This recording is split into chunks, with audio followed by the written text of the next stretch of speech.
Dao De Jing Chapter 52. Returning to the source, all things under heaven have a beginning. This beginning is the mother of the world. Knowing the mother, one can understand the children. Knowing the children, yet returning to the mother, one remains free from danger for life. Block the openings of desire, close the gates of craving, and you will never be troubled. Open the openings. Multiply your pursuits, and you will never find peace. To perceive the subtle is called clarity. To remain gentle and yielding is called strength.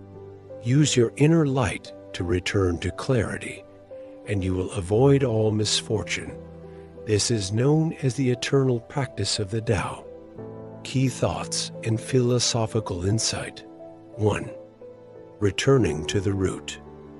Laozi begins with a powerful metaphor. The origin of all things is like a mother, the source from which all beings come. This mother is the Tao, the hidden generative force of existence. If you understand this root, you can understand the multitude of life's manifestations. But more importantly, by returning to and holding on to this root, you can remain safe and undisturbed throughout life. This teaching emphasizes the primacy of the source. In a world of complexity and fragmentation, Laozi urges us to return to simplicity, to reconnect with what is essential and eternal. 2. Desire is a source of suffering. Much of this chapter speaks to the dangers of unchecked desire. Laozi uses visceral imagery, block the openings. Close the gates to illustrate the need to guard against the pull of external temptation and internal craving. When desire is allowed to proliferate, the mind becomes disturbed, the heart becomes restless, and life becomes chaotic. In contrast, by restraining desire, one achieves tranquility and clarity.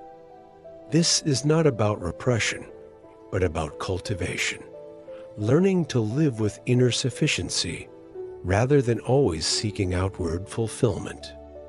3. The paradox of clarity and strength. Laozi continues with a profound paradox.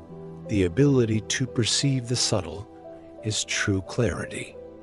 The ability to remain soft and yielding is true strength. In Taoism, power is not forceful but flexible. Wisdom is not loud but perceptive. This chapter flips conventional notions of intelligence and power, showing that true mastery lies in quiet awareness and inward resilience. 4. Shining inward, the eternal Tao, the final teaching, is poetic and luminous. Use your light and return to your brightness.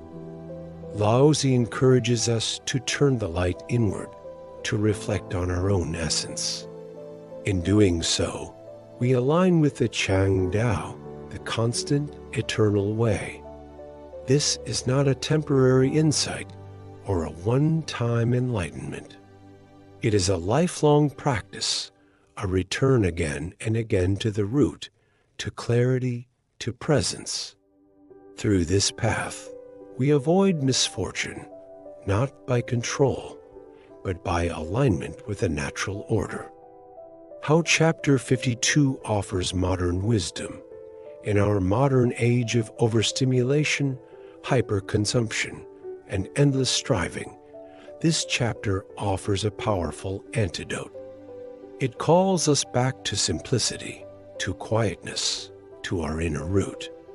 It reminds us that true understanding and peace come not from knowing more or doing more, but from stilling desire and recognizing the source of all things. For individuals, this is an invitation to live more simply, to resist the pull of materialism and comparison. For leaders and educators, it offers a model of clarity and restraint, Lead not by force or excess, but by being attuned to the subtle and rooted in what truly matters. In emotional life, this chapter teaches that much of our suffering arises not from the world itself, but from the openings of our own desire.